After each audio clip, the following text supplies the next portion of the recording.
రాష్ట్ర మహిళలకు బీఆర్ఎస్ అధినేత కేసీఆర్ ప్రపంచ మహిళా దినోత్సవ శుభాకాంక్షలు తెలిపారు. కుటుంబ వ్యవస్థను ముందుకు నడపడంలో మహిళల త్యాగం మహోన్నతమైందన్నారు. దేశ సంపదను సృష్టించడంలో పౌరులుగా వారి పాత్ర గొప్పదన్నారు.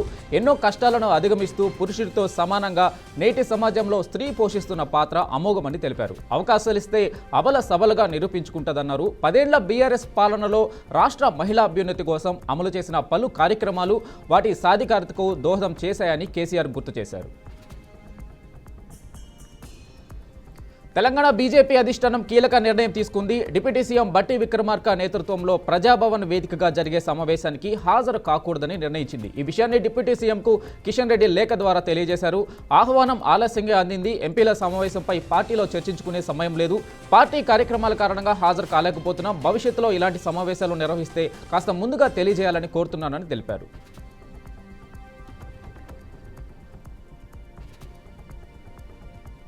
అంతర్జాతీయ మహిళా దినోత్సవం సందర్భంగా మహిళలందరికీ బండి సంజయ్ శుభాకాంక్షలు తెలియజేశారు. ఈ మేరకు ఆయన ప్రకటన విడుదల చేశారు.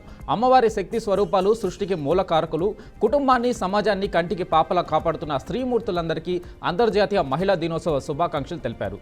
సృష్టిలో ఏమీ ఆశించకుండా పిల్లల ఎదుగుదలకు జీవితాన్ని త్యాగం చేసేది తల్లి మాత్రమే అని, అక్క చెల్లెల రూపంలో భారీగా తోడు నీడగా నిలిచేది స్త్రీమూర్తులే. ఒక మాటలో చెప్పాలంటే స్త్రీ లేకపోతే అసలు సృష్టే లేదు అని పేర్కొన్నారు. వారికి బహుమతులు అందజేశారు. మహిళలకు మంచి ధైర్యం ఇచ్చేలా ఈ రన్ ఏర్పాటు చేసేందుకు పోలీసులు అభినందించారు. అలాగే అందరికీ మహిళా దినోత్సవ శుభాకాంక్షలు తెలుపుతూ మహిళలను ఎదగనిద్దాం, మహిళలను గౌరవిద్దాం, మహిళలను ఆత్మగౌరవంతో తలెత్తుకుని తిరుగునిద్దామని సీతక్క పిలుపునిచ్చారు. గత బీఆర్ఎస్ ప్రభుత్వం మాటలకే పరిమితమైందని, కరీంనగర్ను నిర్లక్ష్యం చేసిందని మంత్రి పొన్నం ప్రభాకర్ అన్నారు. జలసౌదాలో ఉమ్మడి కరీంనగర్ జిల్లాలో సమీక్ష సమావేశం నిర్వహించారు. జిల్లాను అన్ని రంగాల్లో ముందుకు తీసుకెళ్లేలా కృషి చేస్తామని పొన్నం అన్నారు. ఇన్ఛార్జి మంత్రి ఉత్తమ్ కుమార్ రెడ్డితో శంషాబాద్ విమానాశ్రయంలో కేంద్ర మంత్రి అశ్విని వైష్ణవ్ కాంగ్రెస్ నేతలు కలిశారు. అశ్విని వైష్ణవ్ను మంత్రులు సీతక్క, కోమటిరెడ్డి, కొండా సురేఖ కలిశారు. ఎంపీలు బలరాం నాయక్, చామల కిరణ్ కుమార్ రెడ్డి, కావ్యలు కూడా ఆయన కలిశారు.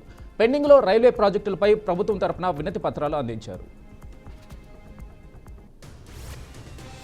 కాంగ్రెస్ రాష్ట్ర వ్యవహారాల ఇన్ఛార్జిగా మీనాక్షి నటరాజన్ బాధ్యతలు తీసుకున్న నాటి నుంచి పార్టీలో కీలక మార్పులు చోటు చేసుకుంటున్నాయి. పార్టీ బలోపేతంపై వర్గ కాంగ్రెస్ ఇన్ఛార్జి కాటా శ్రీనివాస్ గౌడ్ మధ్య ఉన్న సమస్య పరిష్కారానికి ప్రభుత్వ విప్ ఆది శ్రీనివాస్ రంగంలోకి దిగారు.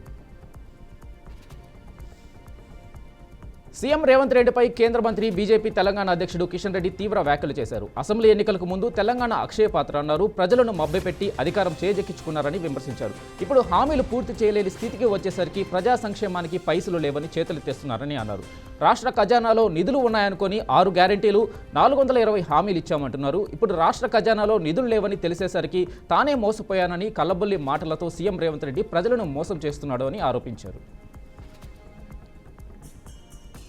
తిరుమల తిరుపతి కొండపై భక్తుల రద్దీ సాధారణంగానే కొనసాగుతుంది. శ్రీవారి సర్వదర్శనం కోసం 9 కంపార్ట్మెంట్లలో భక్తులు వేచి ఉన్నారు. దీంతో టికెట్లు లేని భక్తులకు స్వామివారి దర్శనానికి 10 గంటల సమయం పడుతుంది. ఇక నిన్న ఏడుకొండల స్వామిని 67,127 మంది భక్తులు దర్శించుకోగా 22,910 మంది భక్తులు తలనీలాలు సమర్పించారు. అలాగే శ్రీవారి హుండీ ఆదాయం 3.47 కోట్లు వచ్చినట్లు టీటీడీ అధికారులు వెల్లడించారు. రేపు ఆదివారం కావడంతో భక్తుల రద్దీ పెరిగే అవకాశం ఉన్నట్లు తెలిపారు. వేములవాడ పరిసర ప్రాంతాల్లో మరోసారి చిరుతపులి సంచారం కలకలం రేపింది. ఫాజుల్ నగర్ గ్రామ అటవీ శివారులో చిరుత సంచరిస్తున్నట్టు గ్రామస్తులు ఆందోళన చెందుతున్నారు. ఇక ఈ క్రమంలోనే రాత్రి ఓ పాడి గేదెపై చిరుత దాడి చేసి చంపినట్లు రైతు ఆవేదన వ్యక్తం చేస్తున్నాడు. అయితే గేదెపై దాడి చేసింది నిజంగా చిరుతేనా లేదంటే మరేదైనా అనేది నిర్ధారణ కావాల్సి ఉంది. దాడి విషయం తెలుసుకున్న అటవీ శాఖ అధికారులు సంఘటన స్థలానికి చేరుకుని ఆధారాలతో సహాయక చర్యలు 15వ రోజుకు చేరుకున్నాయి. ఇక టన్నెల్లో జీపీఆర్ గుర్తించిన అనుమానిత ప్రాంతాలనే క్యాడవర్ డాగ్స్ మళ్లీ గుర్తించాయి. ఇక మరోవైపు టన్నెల్లో సహాయక చర్యలపై మంత్రి ఉత్తమ్ కుమార్ రెడ్డి నేడు మరోసారి సమీక్షించనున్నారు. హెలికాప్టర్లో మంత్రి ఉత్తమ్ దోమలపేంట చేరుకోనున్నారు. ఇక హైదరాబాద్కు చెందిన అన్వి రోబోటిక్స్, ఐఐటి మెడ్రాస్ ప్రొఫెసర్లు వరుసగా 2వ రోజు కూడా సొరంగంలోని పరిస్థితులను అంచనా వేసేందుకు వెళ్లారు. ఈ క్రమంలో టీబీఎం చుట్టుపక్కల అక్కడి నుంచి మరికొంత దూరంలో కొన్ని ప్రదేశాలను గుర్తించినట్లు సమాచారం. ఇంతకుముందు క్యాడవర్ డాగ్స్ గుర్తించిన ప్రదేశాలనే ఇవి కూడా గుర్తించినట్టు తెలుస్తుంది. ఆదిలాబాద్ జిల్లాలోని బోరజ్ మండలంలో పోలీసులు ఆకస్మిక తనిఖీలు నిర్వహించారు. తెలంగాణ, మహారాష్ట్ర సరిహద్దుల్లో అక్రమంగా తరలిస్తున్న రేషన్ బియ్యాన్ని పోలీసులు పట్టుకున్నారు. మధ్యప్రదేశ్కు అక్రమ రవాణా అవుతున్న 290 క్వింటాళ్ల రేషన్ బియ్యం లారీని బోరజ్ చెక్ పోస్ట్ వద్ద ఇద్దరిని అదుపులోకి తీసుకున్నారు. ఘటనా స్థలానికి డీఎస్పీ జీవన్ రెడ్డి చేరుకున్నారు. నిందితులపై కేసు నమోదు చేసి దర్యాప్తు చేపట్టారు. ఫాల్కన్ స్కామ్ కేసులో కీలక పరిణామం చోటు చేసుకుంది. దుబాయ్ నుంచి హైదరాబాద్ వచ్చిన ఫ్లైట్ను ఈడీ సీజ్ చేసింది. 4 గంటల పాటు ఫ్లైట్ను చుట్టుముట్టి అందులో ఉన్న వాళ్లను ఈడీ అధికారులు అదుపులోకి తీసుకున్నారు. కాగా ఈ స్కామ్ కేసులో నిందితులు ఇదే ఫ్లైట్లో దుబాయ్కి పారిపోయారు. 15 రోజుల క్రితం దుబాయ్కి పారిపోయి తిరిగి ఫ్లైట్ను హైదరాబాద్కు పంపారు నిందితులు. అర్ధరాత్రి సమయంలో ఈ చార్టర్డ్ ఫ్లైట్ శంషాబాద్లో ల్యాండ్ అయింది. విమానం రాకను ముందుగానే పసిగట్టిన ఈడీ అధికారులు ఫ్లైట్ను చుట్టుముట్టి అదుపులోకి తీసుకున్నారు.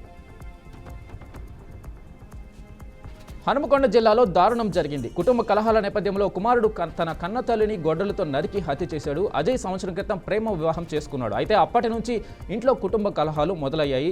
ఉద్యోగం లేకుండా జులాయిగా తిరుగుతున్న అజయ్ తల్లి రేవతితో తరచూ వివాదాలు పెట్టుకునేవాడు. గత కొంతకాలంగా తల్లి కొడుకుల మధ్య గొడవలు జరుగుతున్నాయి. ఇంట్లో ఆర్థిక పరిస్థితుల గురించి తల్లి మందలించడంతో అజయ్ కోపంతో వాగ్వాదానికి దిగేవాడని స్థానికులు తెలిపారు. ఈ మేరకు పోలీసులు కౌన్సిలింగ్ ఇచ్చి పంపిన కొన్ని గంటల్లోనే తల్లి రేవతితో మరోసారి తీవ్ర వాగ్వాదం జరిగింది. కోపంతో ఊగిపోయిన అజయ్ ఇంట్లో ఉన్న గొడ్డలతో తల్లిపై నడి రోడ్డుపై దాడి చేశాడు. ఘటనపై స్థానికులు అనుమతులు లేకుండా ఆసుపత్రిని నిర్వహిస్తున్నట్లు తెలిపారు. ఆసుపత్రిలో ఉన్న ల్యాబ్ టెక్నీషియన్కు సర్టిఫికేట్లు అర్హతలు లేవని వెల్లడించారు.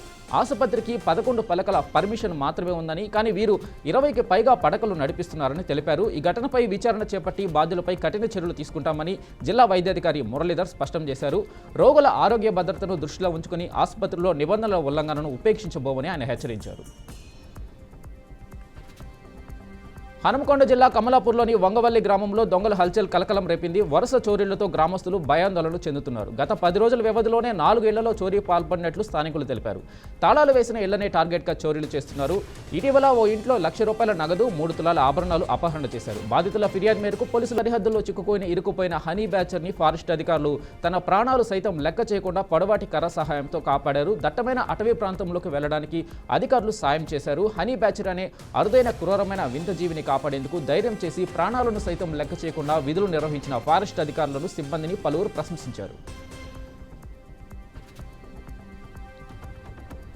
యాదాద్రి శ్రీ లక్ష్మీనరసింహస్వామి బ్రహ్మోత్సవాలు అంగరంగ వైభవంగా జరుగుతున్నాయి. బ్రహ్మోత్సవాల్లో భాగంగా రాత్రి స్వామి అమ్మవార్ల ఎదుర్కోలు మహోత్సవం ఘనంగా నిర్వహించారు. ఈ ఎదుర్కోలు మహోత్సవంలో కలెక్టర్ హనుమంతరావు, ఆలయ ఈవో భాస్కర్రావు పలువురు పాల్గొన్నారు. స్వామి అమ్మవార్లను ప్రత్యేక అలంకారంలో ఊరేగించి ఆలయ తూర్పు రాజగోపురం ముందు ప్రత్యేక వేదికపై ఎదురెదురుగా అధిష్టింపజేసి ఎదుర్కోలు తంతును వైభవంగా నిర్వహించారు అర్చకులు. స్వామివారి సమావేశంలో మాట్లాడారు. ఉక్రెయిన్ వద్ద అంత బలం లేదు, అయినా వారితో వ్యవహరించడం చాలా కష్టంగా ఉంది. రష్యాతో డీల్ చేయడం చాలా ఈజీ. ఆ దేశ అధ్యక్షుడు పుతిన్పై నాకు విశ్వాసం ఉంది. నాకు అతనితో మంచి సంబంధాలు ఉన్నాయి. అతను ఈ యుద్ధాన్ని ముగించాలనుకుంటున్నారని పేర్కొన్నారు. ఐసీసీ ఛాంపియన్స్ ట్రోఫీ 2025 తుది పోరుకు రంగం సిద్ధమైంది. క్రికెట్ అభిమానులు ఎంతో ఉత్కంఠగా ఎదురుచూస్తున్న ఫైనల్ 4లో భారత్, న్యూజిలాండ్ తలపడనున్నాయి. తొలి సెమీఫైనల్లో ఆస్ట్రేలియాను ఓడించి టీమిండియా ఫైనల్కు చేరుకోగా, రెండో సెమీఫైనల్లో దక్షిణాఫ్రికాను ఓడించి న్యూజిలాండ్ ఫైనల్లోకి అడుగుపెట్టింది. ఇక 2 జట్ల మధ్య ఫైనల్ ఫైట్ రేపు దుబాయ్ ఇంటర్నేషనల్ క్రికెట్ స్టేడియంలో భారత కాలమాన ప్రకారం మధ్యాహ్నం 2:30 జరుగుతుంది.